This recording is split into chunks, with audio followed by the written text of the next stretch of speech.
Eu sou branco, estou com um boné cinza claro, estou com óculos de armação preta, tenho bigode e barba preta escura curta, estou com uma camiseta cavada cinza clarinha, estou caminhando em um parque público sobre folhas e galhos rodeado por árvores enquanto olho para o meu celular. Este é o canal Caminhos do Pensamento, meu nome é Rafael. E aí pessoal, tudo bem com vocês? Hoje pessoal, quero fazer uma reflexão sobre um argumento que a gente costuma ouvir quando tocamos no assunto, dos direitos animais, do veganismo especificamente, que é o critério usado para que nós possamos considerar um ser como merecedor de respeito. Algumas pessoas usam o critério da racionalidade para isso, dizendo que um ser só merece respeito a nível individual, pelo menos, se ele tiver o atributo do raciocínio, e que os seres humanos seriam os únicos animais dotados dessa capacidade. E quando a gente pergunta o que é o raciocínio, as pessoas costumam dizer, é o poder de você agir fora do seu instinto, você conseguir entender aquilo que você está fazendo, você possuir a capacidade de agir de uma forma intelectiva, você entender aquilo que está por trás das coisas, ao invés de você se ater às coisas tais como elas aparecem para nós. E o ser humano, então, dotado dessa capacidade de raciocinar, teria um papel destacado na criação e teria o direito de usar dos outros seres que estão abaixo na escala natural. Bem, em certos aspectos eu concordo com essa tese, Eu discordo da conclusão, mas a tese em si tem realmente algumas coisas que são verdadeiras. Eu entendo que o ser humano, ele se diferencia dos outros animais pelas suas qualidades intelectuais. Mas isso não quer dizer que o ser humano seja o único animal racional, Ora, o ser humano, ele realmente tem essa qualidade, ele tem essa capacidade de abstrair, de pensar de forma simbólica, de forma que vai além do imediato, do concreto, do aparente. Mas os animais, eles conseguem raciocinar de uma forma própria. Eles têm um raciocínio adaptado para as suas necessidades. Os animais precisam raciocinar para conseguir alimento, para conseguir fugir dos predadores, Às vezes para se abrigar. Eles não necessariamente vão seguir o instinto pelo instinto, mas muitas vezes eles terão que ser criativos, resolvendo problemas. Existem vários vídeos em que isso foi observado. O animal tem uma capacidade mental muito maior do que parece à primeira vista. Quando você vai observar a vida dele, quando você vai observar o dia a dia daquele ser, você nota que ele consegue superar certas barreiras, certos obstáculos, de modo que ele parece pensar não apenas naquilo que ele está vendo, mas aquilo que ele pode esperar no futuro, sabe? Como se ele já tivesse uma capacidade de antever aquilo que ocorrerá em determinada circunstância. Então, ainda que o raciocínio dele não seja tão abstrato, tão refinado, tão elevado quanto o nosso, mas o fato é que existe algum nível ali de raciocínio. O animal não apenas é consciente no sentido de notar a si mesmo, diferenciando-se dos objetos ao seu redor, mas ele também consegue então trabalhar intelectualmente para conseguir determinados objetivos. E o ser humano, ele parece ser o único dotado da capacidade de filosofar, de investigar as primeiras causas, os princípios das coisas, de refletir então sobre esses planos mais elevados. Isso coloca o ser humano realmente em um lugar de destaque. Mas isso não justifica que o ser humano use os demais seres como instrumentos, como objetos. Uma coisa não tem nada a ver com a outra. Ainda que você entenda que essa capacidade filosófica é mais valiosa que as outras e que, portanto, os seres dotados dessa capacidade têm um merecimento superior aos outros e devem ser preferidos, Se nós pudermos salvar um humano ou salvar um outro tipo de animal, Você acha que nós sempre deveríamos preferir o humano? Isso não nos leva à conclusão de que animais não humanos podem ser tratados ao nosso bel prazer como nós bem quisermos, de forma nenhuma. Afinal, é evidente que os animais não humanos, assim como nós, têm desejos, são diferentes, por exemplo, das plantas, das pedras, do ar que nós respiramos, que são realmente coisas, né? Os animais não humanos não se reduzem a percepções, mas eles são coisas que percebem, são seres percipientes, que têm uma experiência interna, assim como nós. São seres que são mentes, né? E não apenas ideias, como esses objetos todos que recaem sobre os nossos sentidos, né? As coisas que nós vemos, ouvimos, sentimos. Mas os animais, assim como nós, têm uma substancialidade, o que os coloca acima do reino vegetal, do reino mineral, o que os diferencia inclusive de bactérias e micróbios.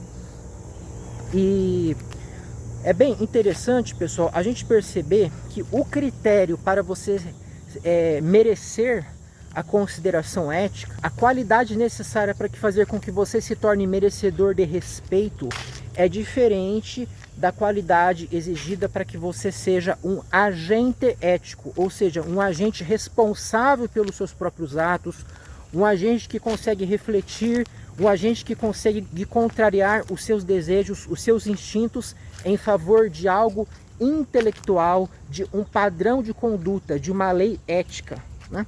Assim como, por exemplo, o critério para você merecer uma cirurgia no seu coração é diferente do critério para que você seja um cirurgião, né? Ora, a pessoa que merece a cirurgia é aquela que tem um problema no seu órgão. A pessoa que está qualificada a fazer essa cirurgia é a pessoa que se habilitou, que estudou para isso, né?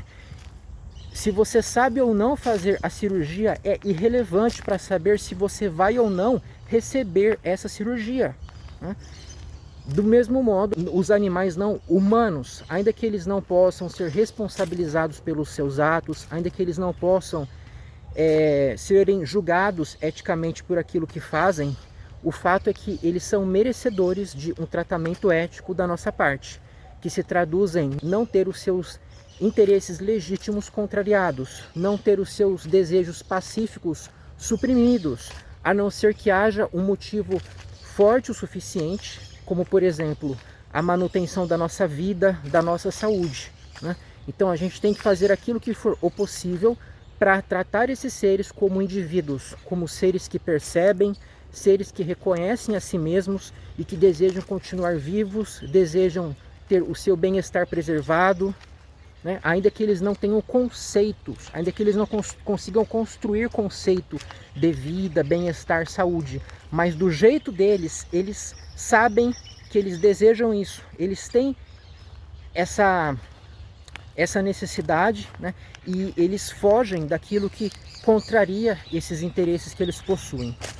O vegano é uma pessoa que busca ser coerente com essas ideias, né? Que são ideias muito razoáveis, são ideias muito simples de você entender e até mesmo de aplicar.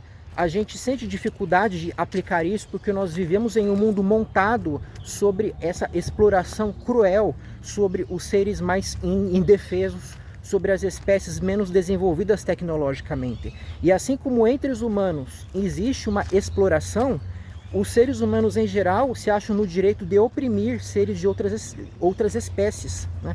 Se você é contra a exploração entre os seres humanos, se você é contra a crueldade entre os seres humanos, por coerência você deve também ser contra a exploração dos seres humanos sobre os seres de outras espécies. Porque o critério que torna um ser humano merecedor de respeito e consideração é o mesmo que leva à consideração e o respeito para com seres de outras espécies, ou seja, a senciência, a capacidade de sentir coisas boas e ruins e, obviamente, valorizar os seus próprios bens, iniciando pela sua vida, iniciando pelo seu bem-estar, pela sua liberdade, que são as coisas mais básicas, não é?